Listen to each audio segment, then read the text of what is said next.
Днес ще ви предложим занимание по околен свят, опознаване на природата. Целта ни е децата да разбират необходимостта от грижа за растенията и да проявяват желание да го правят. Кажете на децата, пригответе се за днешното занимание от предния ден, трябва да се приготвите. Пак ще използваме цветна водичка. Може да използвате и сокче. Цветята обичат сладка водичка. Както оцветяват орхидеите, нали знаете, че ги слагат белите орхидеи в синя боя и те стават сини. По същия начин ще направим това вълшебство за цветята. Кажете им, че ще се превърне в малки вълшебници. Поставете някакво бяло цвете, най-добре става с лист от зеле, по-светлите листенца, или на салатката, от вътрешните по-крехките листенца. Потопете в чашата с вода. На другия ден растението ще е поело по жилките боята и ще бъде оцветено. След това ще обясните, че ето така се хранят растенията. Но тези, които слагаме, са откъснати, а растенията, които растат в природата, имат под земята коренчета, с които си набавят храна и водичка. Големите дървета имат големи корени, защото те са големи. По-малките цветченца имат нежни коренчета.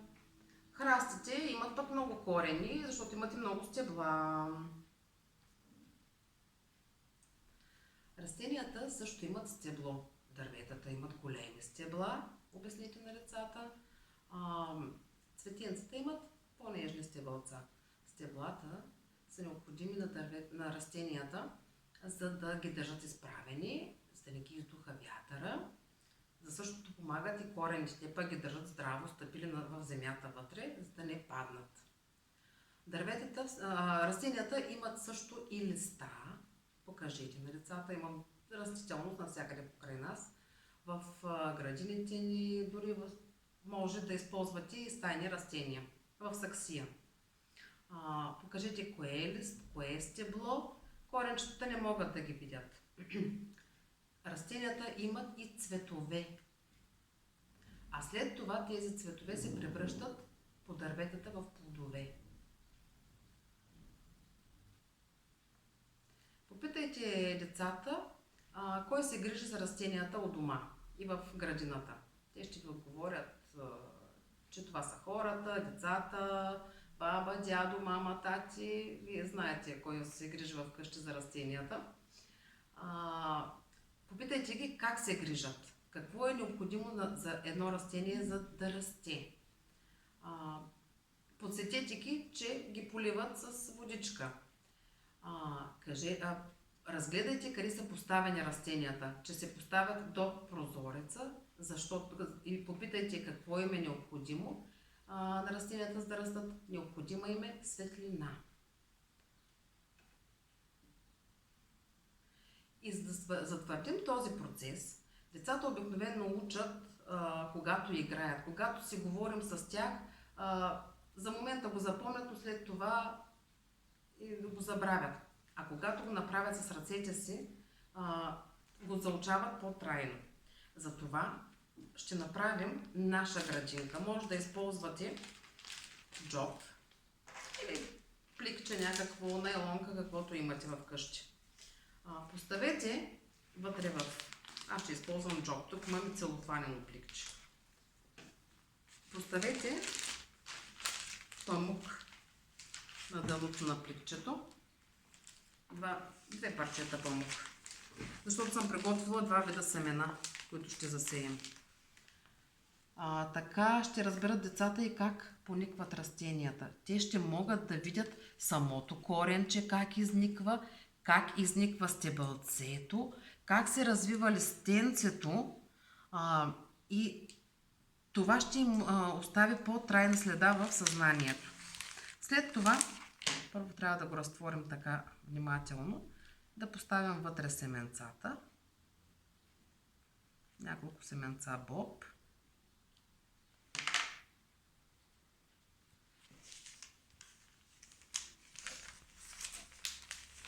Ще сложим и отвън за всеки случай.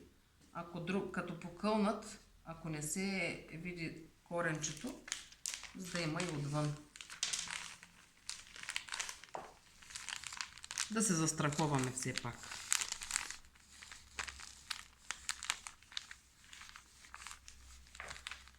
Нищо, че изпадна от другата страна, то ще се вижда пък от другата страна. Ето тук ще поставим вътре, извадите този памук. Поставяме вътре няколко семенца за всеки случай. Нали, правим експерименти все пак. Ще поставим и отвън няколко. Леща съм приготвила и боб. Лещата покълва много бързо и боба също. Затова използваме тези семенца, пък и вие ги имате в къщи. Така, поставяме ги. Сега важно е, и ще ви го обясня защо го правим. Аз имам телбо, ще го направя с телбо.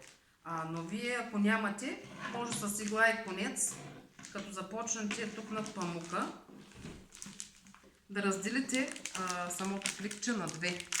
Защото после като започнат да растат нагоре самите, ето така малко ще го смачкам, то не пречи, растения да са разделени, да можем да видим как расте боба, как расте лещата, кои растат по-бързо, кои семенца растат по-бързо, да могат да сравнят децата и да разберат, че растенията покълват и растат за различно време.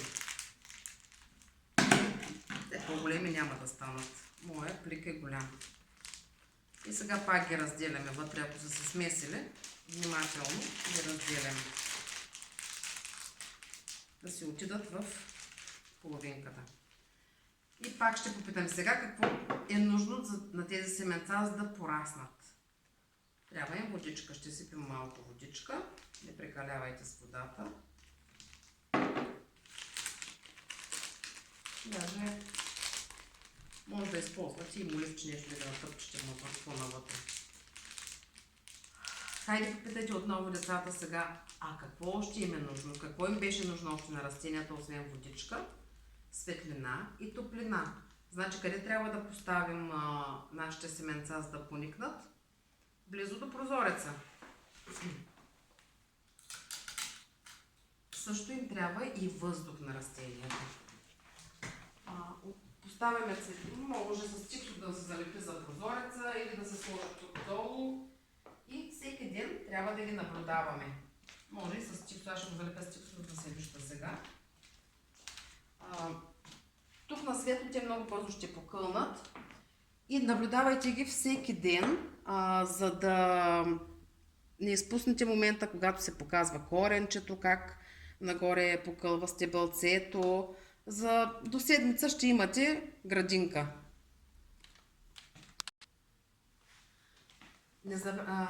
Забавлявайте се, снимайте как правите всички тези вълшебства с децата.